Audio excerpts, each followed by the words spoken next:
"Don't let him touch your phone," the security guard said, his voice cutting through the steady rhythm of rain against the glass roof of the downtown bus terminal. "You'll never see it again." A few people looked up. Most looked away. Some simply raised their phones to record. The old man stood beneath the flickering departure board with soaked gray hair pressed against his forehead and trembling hands wrapped around a tiny circle of worn paper no larger than a bottle cap. His coat had once been brown. Years of weather had turned it into the color of forgotten cardboard. His eyes searched every passing face, not with desperation, but with the quiet patience of someone who had already been refused too many times to expect anything different. "Please," he whispered to a young businessman rushing past. "Just one phone call." The man never slowed down. "I only need 1 minute." A woman hugged her purse tighter and turned away. "I know the number now," the old man added softly, almost as if speaking to himself. "I finally remembered it." The security guard stepped closer. "Sir, you've been bothering people all morning. It's time to leave." Across the terminal, Ethan Cole balanced 2 cardboard delivery boxes against his hip while checking the next address on his work phone. At 38, life had taught him to keep moving. Deliver the package. Pick up the next one. Finish the shift. Get home before his 9-year-old son, Noah, started wondering if Dad would be late again. Every missed delivery meant less money. Every minute mattered. He should have kept walking. Most people would have. But something about the old man's voice stopped him. It wasn't panic. It wasn't manipulation. It sounded like someone trying not to forget the last important thing left in his life. Ethan watched as the old man carefully unfolded the tiny piece of paper. Rain had blurred parts of the ink, but one phone number remained surprisingly clear. Above it, 3 faded initials. MVH below it, half of a child's drawing of a smiling sun. On the back, written in shaky blue ink, were 7 simple words. "Call when the bells ring twice." The old man looked toward Ethan. "Would you help me dial it?" Before Ethan could answer, the security guard sighed. "Don't do it. We've seen people like him before." Ethan looked at the paper instead of the man speaking. It had been folded so many times that the edges had become almost transparent. Whatever it was, someone had carried it for years. "Do you know whose number this is?" Ethan asked quietly. The old man nodded once. "My daughter's." "What's her name?" The old man closed his eyes. For a moment Ethan thought the answer had disappeared again. Then the old man whispered, "Madeline." His voice cracked. "She thinks I died." The terminal seemed to grow strangely still. Ethan glanced down at the delivery app flashing across his screen. New assignment available. Accept within 30 seconds. 30, 29, 28. If he ignored it, another driver would take the route, and his weekly bonus would disappear. His son's school field trip payment was due in 3 days. The sensible choice was obvious. He should keep walking. Instead, Ethan pressed decline. The notification vanished. "Here," he said, unlocking his phone. "Read me the number." The security guard shook his head. "You're making a mistake." Ethan smiled politely without looking up. "Maybe." Carefully, he entered each digit exactly as the old man spoke it. The call screen appeared.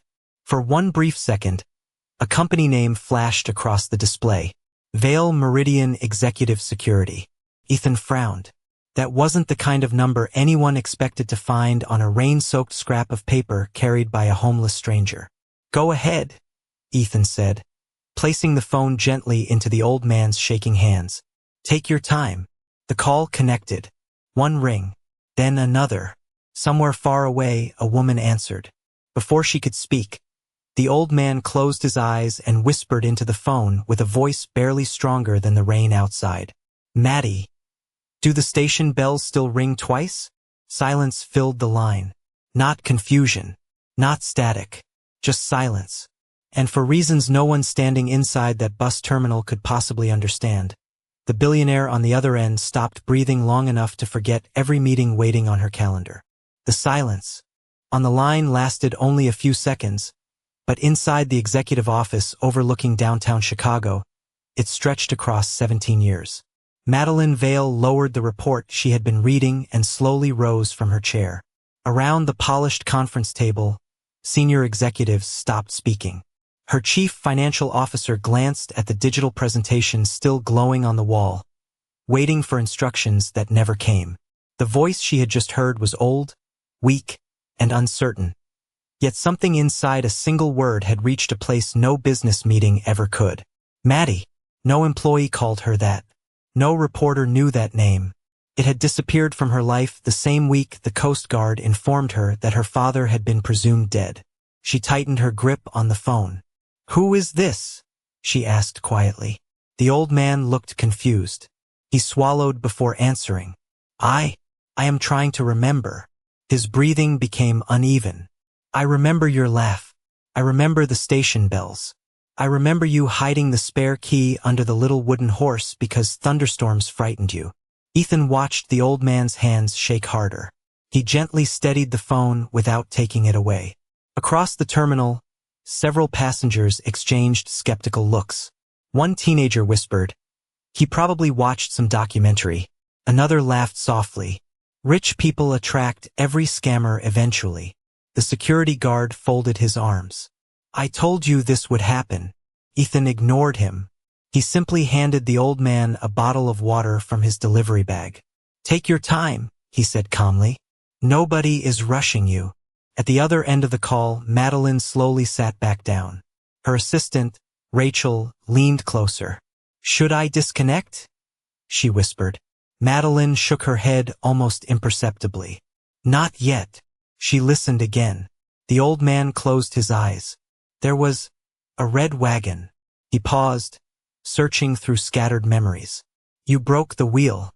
We fixed it together." He smiled faintly. "You cried because you thought I would be angry." Madeline's heartbeat quickened. The red wagon had never appeared in interviews, biographies, or public records.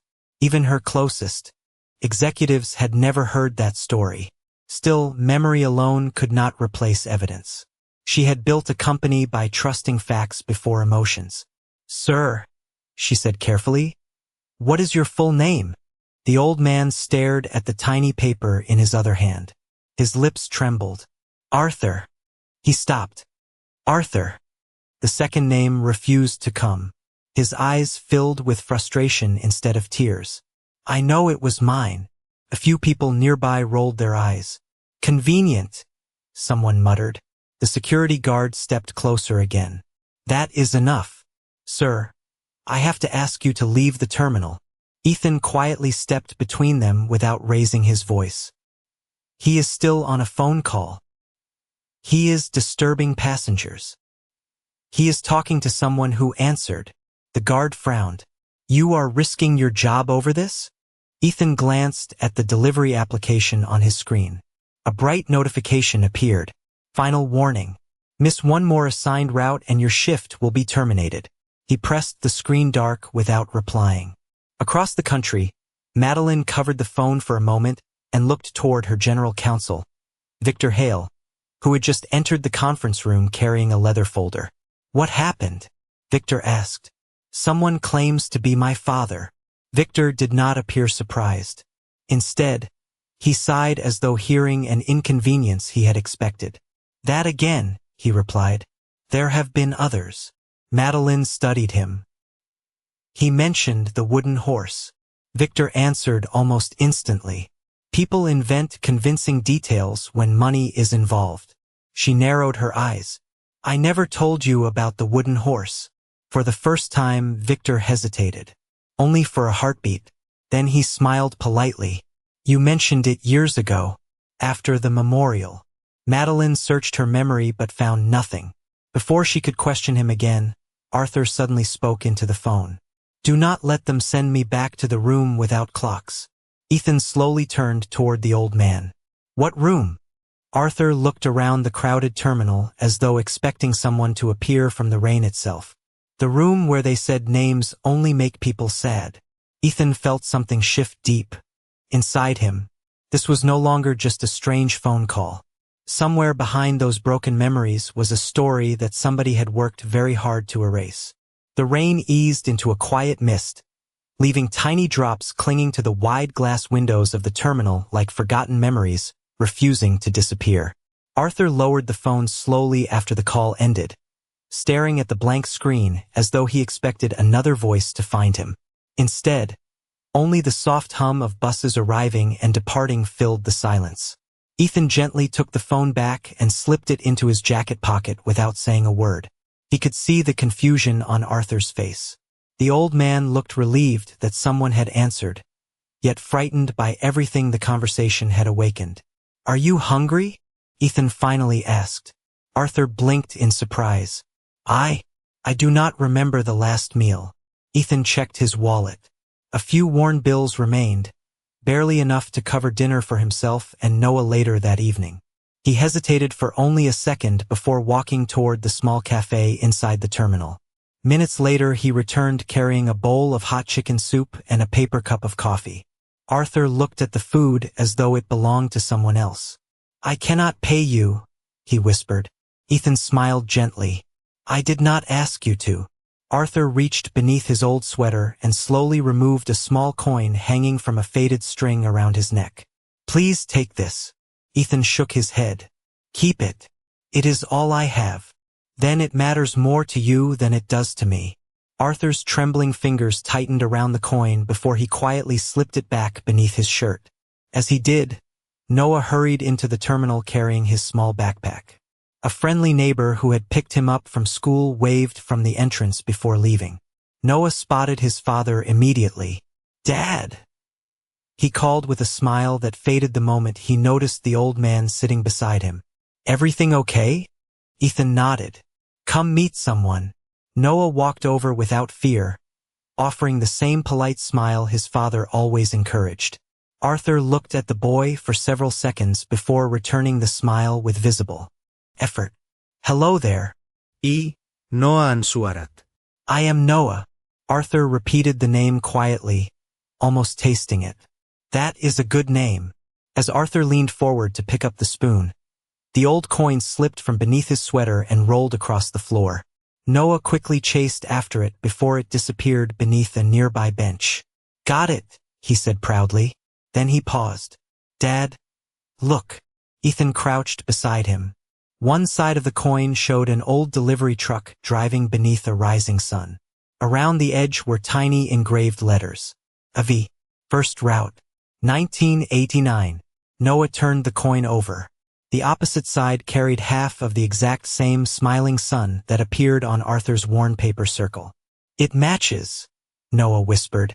Ethan carefully compared the two.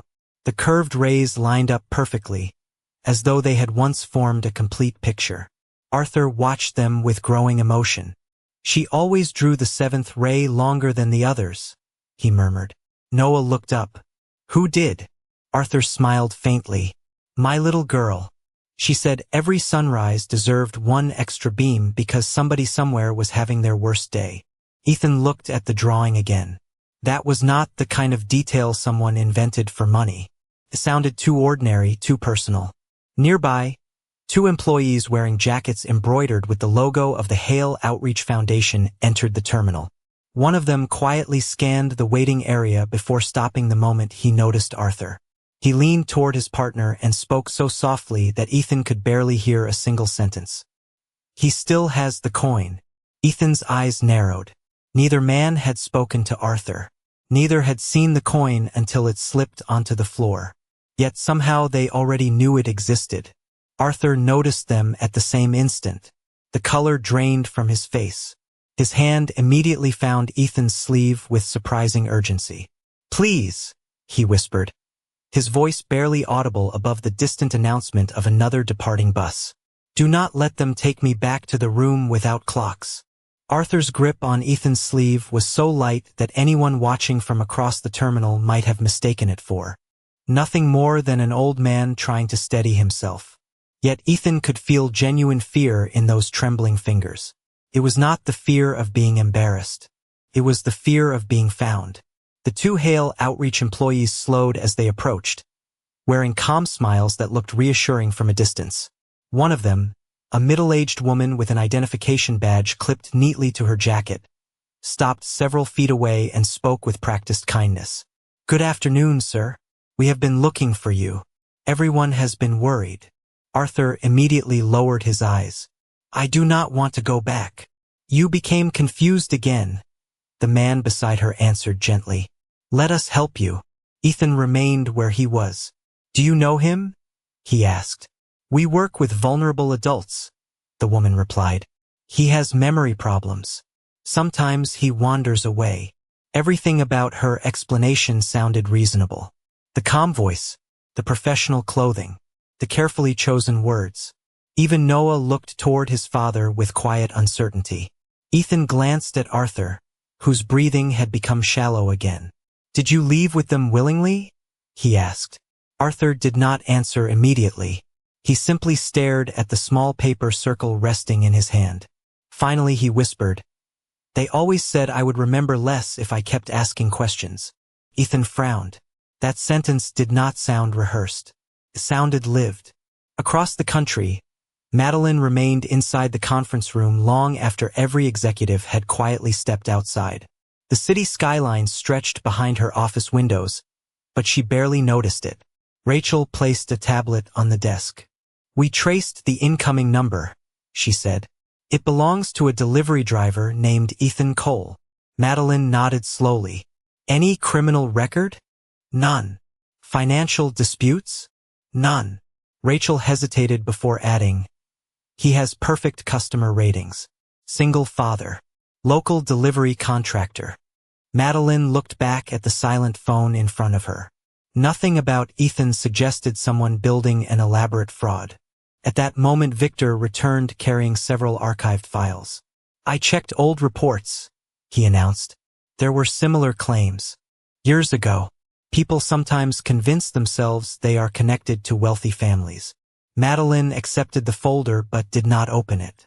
Instead she asked quietly, "How many?" Victor blinked. "How many what?" "How many people claimed to be my father?" A brief pause filled the room. "3, Victor answered. "I believe." Madeline folded her arms. "You believe?" Victor smiled politely. "It has been many years." She watched him for another moment without speaking. Meanwhile, back inside the terminal, the Hale outreach employee took one careful step forward. "Sir, your doctor has been worried about you." Arthur slowly looked up. "What doctor?" The woman answered without hesitation. "Dr. Reynolds." Arthur shook his head almost immediately. No. The word came softly but with unexpected certainty. "Dr. Reynolds retired before. He stopped again, frustration crossing his face. "Before what?" Ethan asked. Arthur pressed 2 fingers against his temple. "Before the room lost its clocks." The memory slipped away again before he could finish it. Ethan noticed something else instead. Neither employee had asked Arthur to identify himself. Neither had verified his name. Yet they had arrived within minutes of the phone call, and somehow knew exactly whom they were searching for. That thought refused to leave him. Noah tugged gently on his father's jacket. "Dad." Ethan leaned closer. "What is it?" Noah pointed toward the terminal ceiling. Small security cameras overlooked nearly every waiting area. "You always tell me stores have cameras everywhere." Ethan followed his son's gaze. If cameras had recorded the conversation, they had also recorded who approached Arthur before and after the call. Sometimes the smallest observation came from the youngest person in the room. Before Ethan could say another word, his phone vibrated. His delivery manager had left a voicemail. He played it quietly. "Ethan, this is your final notice. Your route has been reassigned. Return your company identification by 5 o'clock today, or your contract will be terminated." Ethan slipped the phone back into his pocket without reacting. He had just lost the job that kept food on his table. Yet when he looked at Arthur sitting silently beside him, clutching a weathered piece of paper that everyone else seemed eager to dismiss or confiscate, one question became impossible to ignore. If this old man truly remembered nothing of value, why did so many people seem determined to make sure he never remembered anything at all? The terminal settled into an uneasy quiet after the voicemail ended. Ethan slipped his phone back into his pocket before Noah could ask what the message had said. There would be time to explain later. Right now, another question mattered more. He turned toward the Hale outreach employees. "If you have been caring for him," he asked politely, "what is his name?" The man answered almost immediately, "Arthur Rowan." Arthur slowly lifted his head. His eyes remained fixed on the small paper circle in his hand. "Rowan," he repeated softly, as though trying on a coat that had never truly belonged to him. Then he shook his head. No. Someone kept calling me that, but every time they did, it felt like they were talking to somebody else. Ethan noticed the woman glance briefly toward her colleague before answering. Memory loss can make familiar things feel unfamiliar. It sounded like the kind of sentence someone had practiced many times before. Noah looked up at his father. "Dad, can I see the little paper again?" Arthur carefully handed it to the boy. Noah studied both sides before passing it to Ethan. Under the bright terminal lights, Ethan noticed something he had missed earlier. The paper was thinner around the edges than in the middle, almost as if a sticker or label had once been attached to it. He tilted it toward the overhead light. Faint gray markings slowly appeared beneath the faded handwriting. They were almost invisible unless the paper caught the light at exactly the right angle. Ethan narrowed his eyes. Tiny printed letters emerged one by one. Transfer 17B. Patient A. Rowan. His pulse quickened. This was not an ordinary scrap of paper. It looked like part of an old medical transfer label that someone had cut into a circle before writing the phone number on the back. Arthur stared at it in silence. "I remember the hallway," he whispered. "White walls. No windows.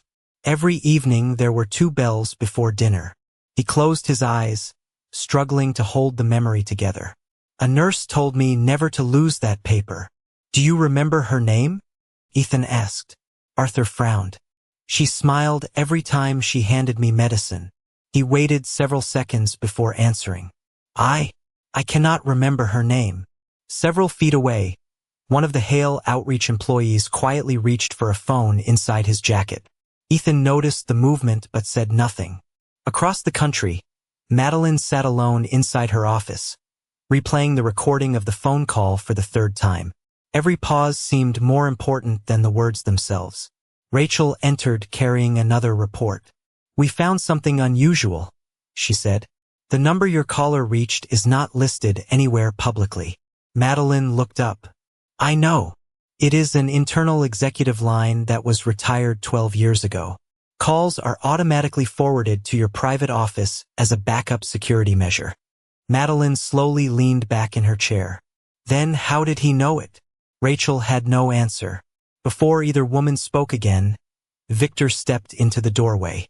"There is no reason to continue this," he said calmly. "The safest approach is to erase the recording before it spreads online." Madeline looked at him with quiet surprise. "Erase it? False claims become dangerous when people repeat them." She folded her hands. "No one outside this room even knows the recording exists." Victor opened his mouth, then closed it again. For the first time that afternoon, he seemed to realize he had spoken too quickly. Back inside the terminal, Ethan carefully photographed both sides of the paper with his phone before handing it back to Arthur. "If anything happens to it," he explained gently, "there should be another copy." Arthur nodded gratefully. At that exact moment, the Hale outreach employee lowered his voice while speaking into his phone. Ethan caught only one sentence carried across the waiting area. "Yes, he still has the transfer label." Ethan's eyes immediately shifted toward Arthur. The employee had not called it a piece of paper. He had not called it a note. He had called it exactly what the hidden print revealed it to be. And that meant whoever was listening on the other end already knew far more about that little circle than anyone standing in the terminal should have known. Arthur stared at the small paper circle resting in his palm as though it had become heavier than everything else he carried. His fingers slowly traced the faded edge where the hidden transfer label had once been attached. Ethan could see the old man's breathing becoming steadier, not because his memories were returning all at once, but because someone had finally stopped treating him like a problem to be solved. "Arthur," Ethan said quietly, "I am only going to ask one question at a time." The old man nodded. Do not try to remember everything. Just tell me the first thing that comes into your mind. Arthur closed his eyes. For several long seconds he said nothing. The buses continued arriving outside. Rainwater dripped from the terminal roof in slow, steady rhythms. Finally Arthur whispered, "Smoke." Ethan waited. Then what? A bell. Another pause. Then, Maddie crying. His voice almost disappeared. Did she leave the house? Ethan asked. Arthur immediately opened his eyes. No. The answer came with surprising certainty. I told her to run. He looked down again. She always believed she ran away. She did not. I told her to run because the workshop was filling with smoke. Across the country, Madeline sat motionless after hearing those words through the recording Rachel had just replayed. Her throat tightened. Public records described a disagreement between father and daughter shortly before his disappearance. Nobody outside the family knew there had been a small electrical fire in the old maintenance workshop years before. It had never reached the newspapers because Arthur had put it out before firefighters arrived. Rachel slowly lowered the tablet. Could someone have learned that somehow? She asked. Madeline answered honestly. Only if they had lived it. Even then she refused to surrender to emotion alone. Set up 3 independent verifications, she instructed. Voice comparison, medical records, and every archived file connected to my father's accident. Rachel nodded immediately. Victor, who had remained unusually quiet, finally spoke. Memories can be manufactured. We should be careful. Madeline looked directly at him. That is exactly why I want evidence instead of assumptions. Back at the terminal, Ethan noticed the Hale outreach employees had stopped trying to persuade Arthur to leave. Instead, they quietly observed every conversation, occasionally exchanging messages on their phones. That change unsettled him more than pressure would have. People who believed they were right usually spoke loudly. People protecting information often became very quiet. Ethan knelt beside Arthur again. Do you remember the nurse who gave you this label? Arthur rubbed his forehead. Not her face. He sighed. Only her voice. What did she say? Arthur smiled faintly. She said, if I ever remembered the number, I should never trust anyone who wanted the paper more than they wanted me. Ethan felt the weight of those words settle over the entire afternoon. The paper had become the center of everyone's attention. The Hale outreach employees had noticed it immediately. Whoever answered their phone already knew it was a transfer label. Someone inside Madeline's company wanted the recording erased before anyone else heard it. None of those reactions focused on Arthur himself. They all focused on what he carried. Noah gently tugged on Ethan's sleeve. Dad, he whispered. If the paper is important, should we make sure it does not get ruined? Ethan smiled. Good idea.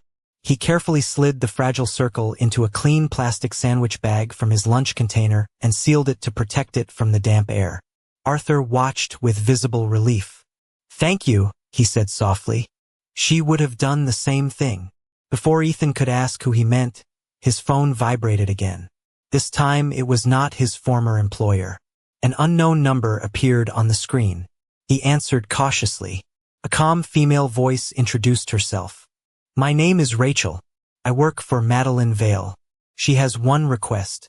Please do not let Mr. Arthur leave until someone she trusts arrives. And whatever happens, do not give that paper to anyone. Ethan glanced across the waiting area just as one of the Hale outreach employees quietly stepped outside to make another phone call.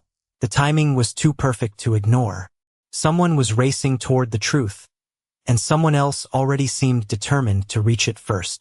The unknown call ended, but Rachel's final words lingered in Ethan's mind long after the screen went dark. Do not give that paper to anyone. It was the second time in less than an hour that someone had warned him about the small circle of worn paper instead of asking about the elderly man holding it. Ethan carefully slipped the sealed plastic bag into the inside pocket of his jacket and zipped it closed. Arthur noticed the gesture and gave a faint nod of gratitude before quietly finishing the last spoonful of soup. For the first time since Ethan had met him, a little color had returned to the old man's face. Across the terminal, The Hale outreach employees remained unusually patient. They no longer insisted that Arthur leave with them. Instead, they watched every movement with calm expressions that somehow felt more unsettling than open confrontation. Noah leaned closer to his father and whispered, "Dad, why are they waiting?" Ethan answered just as quietly, "Because somebody told them something is coming." Several hundred miles away, inside Vale Meridian headquarters, Madeline stood beside a large conference table while 3 specialists joined a secure video call. The first was a forensic audio analyst. The second was a retired family physician who had treated Arthur years earlier. The third was an independent investigator with no connection to the company or the family. Madeline folded her hands. "I want facts," she said. "Nothing else." The audio analyst spoke first.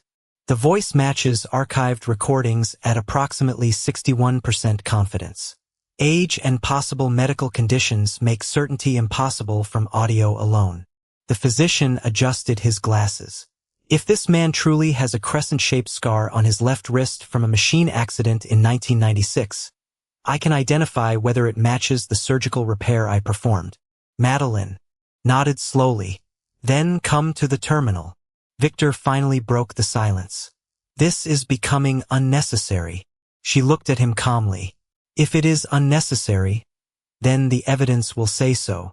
Back at the terminal, Ethan noticed Arthur rubbing his left wrist through the sleeve of his sweater. "Does it hurt?" he asked.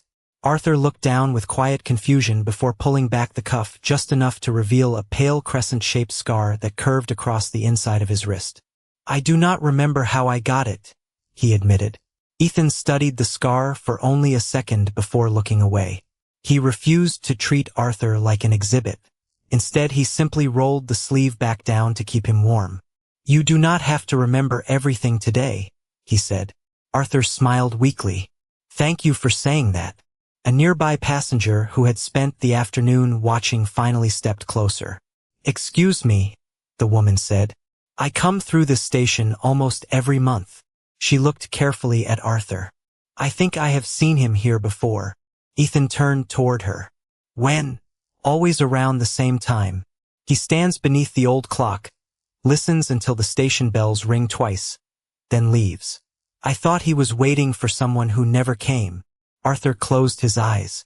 "I was," he whispered. "I promised her I would keep trying." The woman frowned thoughtfully. "One more thing. Every month another man watched him from across the platform. Nice suit. Never spoke to him. Just watched until he walked away." Ethan exchanged a quick glance with Noah. Another witness meant another piece of the story that did not depend on memory alone. At that same moment, the terminal security supervisor approached carrying a tablet. "I overheard part of what has been happening," he said. "Our cameras record continuously. If this gentleman has been coming here every month, there should be footage." Ethan felt a quiet spark of hope. Cameras did not care about wealth, appearances, or forgotten names. They only recorded what happened. Before anyone could continue, one of the Hale outreach employees stepped forward with a carefully controlled smile. "There is no need to involve security footage," he said. "Mr. Rowan simply needs medical attention." The supervisor looked puzzled. "You called him Rowan." Arthur slowly lifted his head. "Please," he whispered, "do not call me that." The supervisor glanced from Arthur to the employee and then back again. Something about the exchange clearly unsettled him. "I think," he said carefully, "before anyone goes anywhere, we should review exactly what our cameras have been seeing for the past 6 months. The security supervisor led everyone toward a small operations office overlooking the terminal, where rows of monitors quietly displayed every entrance, platform, and waiting area. Arthur remained seated outside with Noah while Ethan followed the supervisor inside. The 2 Hale outreach employees exchanged another uneasy glance but did not object. Their confidence had begun to fade, replaced by the cautious patience of people hoping the evidence would somehow remain incomplete. "Our system stores about 6 months of footage unless it is flagged for permanent retention," the supervisor explained as he searched the archive. "If your witness is right, we should find him." The screen filled with recordings from previous months. Ethan watched as the dates moved backward one by one. There was Arthur standing beneath the same departure board in February. Then January. Then December. Every visit followed the exact same pattern. He arrived carrying the same worn coat, stood beneath the station clock, waited until the bells rang twice, looked toward the entrance for several long moments, and quietly walked away. He never approached anyone. He never asked for money. He never caused a disturbance. He simply waited. "Play the next camera," Ethan said softly. The supervisor switched angles. A second screen showed the opposite side of the terminal. There, standing near a newspaper stand almost every month, was the same well-dressed man the witness had described. He never spoke to Arthur. He never greeted him. He only watched until Arthur left, then quietly walked away in the opposite direction. Ethan leaned closer. "Can you zoom in?" The supervisor enlarged the image just enough to reveal a small badge clipped beneath the man's jacket. Although blurry, one word remained readable. "Hale." Ethan slowly exhaled. That was no coincidence. Outside the office, Noah sat beside Arthur on a wooden bench. "Did you always come here by yourself?" he asked. Arthur nodded faintly. "Every month." "Why?" Arthur looked toward the old station clock. "Because promises deserve more than one chance." Noah smiled thoughtfully. "My dad says if you keep showing up for the people you love, eventually they know where to find you." Arthur's tired eyes softened. "Your father is a wise man." Hundreds of miles away, the independent investigator hired by Madeline had already begun reviewing archived legal records connected to Arthur's reported death. One document immediately stood out. The official death certificate stated that identification had been confirmed through DNA testing. Another file listed the laboratory responsible for the analysis. Curious, the investigator searched the laboratory's registration history. His expression changed almost instantly. He picked up the phone. "Miss Vale," he said as soon as she answered. "There is a serious problem. According to state records, the laboratory listed on your father's death certificate permanently closed 3 months before the test was supposedly performed." The room fell silent. Madeline slowly stood from her chair. "That is not possible." "I checked twice," the investigator replied. "Either the date is wrong, or someone used the name of a laboratory that no longer existed." Victor remained remarkably calm. "Clerical errors happen," he said evenly. The investigator responded before Madeline could. "Clerical errors do not reopen closed laboratories." Madeline looked directly at Victor. He returned her gaze without blinking, but something had changed. For the first time all afternoon, she no longer saw certainty in his expression. She saw calculation. Back inside the terminal operations room, the supervisor continued reviewing the footage until one particular recording caused him to stop. "Wait," he said quietly. The video showed Arthur arriving exactly 1 month earlier. Before he reached the station clock, the same Hale employee approached him briefly. "No conversación," could be heard, but Arthur immediately lowered his head and walked away without waiting for the bells. Ethan frowned. "Can you enlarge that?" The supervisor froze the image. The employee appeared to hand Arthur a folded envelope before pointing toward the exit. Arthur accepted it without resistance and disappeared into the rain. "Do we have footage outside?" Ethan asked. The supervisor shook his head. "Not beyond the entrance." Ethan stared at the frozen frame. Whatever had been inside that envelope had interrupted a ritual Arthur had followed faithfully for months. Before anyone spoke again, the supervisor's computer emitted a soft notification. An automatic system alert appeared across the screen. Someone had just submitted a remote request to permanently delete every archived recording connected to Platform 3. The notification flashed across the monitor in bright red before anyone inside the security office could react. Remote deletion request pending. Archive group, Platform 3. Ethan looked at the supervisor. "Can someone outside this building erase your recordings?" The supervisor immediately moved to the keyboard. "Only authorized administrators can submit a request, but it still requires local approval." He clicked through several security windows before pressing a single button. The warning disappeared. "Not today," he said quietly. "Nothing gets deleted while I am responsible for this terminal." Ethan let out a slow breath. Whoever had sent that request clearly knew exactly which cameras mattered. Outside the office, Arthur remained seated beside Noah, watching buses pull in through the rain-streaked windows. He seemed strangely peaceful now, as though simply waiting beneath the station clock had become more familiar than remembering where he truly belonged. Noah pulled a small notebook from his backpack and began sketching the smiling sun he had seen on the paper and the coin. Arthur watched carefully before smiling. "You remembered the seventh ray," he said. Noah grinned. "You said it has to be longer." Arthur nodded. "So people can always find their way home." Those words reached Ethan just as he stepped back into the waiting area. He looked at Arthur differently now. The old man was no longer simply someone with broken memories. He had become the center of a pattern supported by cameras, witnesses, hidden labels, and people who seemed desperate to control what happened next. His phone vibrated once again. This time, the caller identification displayed Rachel's name. Ethan answered immediately. "We found something else," Rachel said without hesitation. Miss Vale's investigator confirmed that the laboratory listed on Arthur's death certificate had already closed before the reported DNA test. The paperwork could not have been completed the way it says. Ethan glanced toward Arthur. "Does Miss Vale believe him now?" Rachel paused. "She believes there are enough questions that she is coming herself. She also asked me to tell you something else." Ethan waited. "If anyone offers you money, transportation, or a private agreement before she arrives, refuse it." Ethan frowned. "Why would anyone do that?" Rachel answered quietly. "Because truthful witnesses become inconvenient when evidence starts connecting."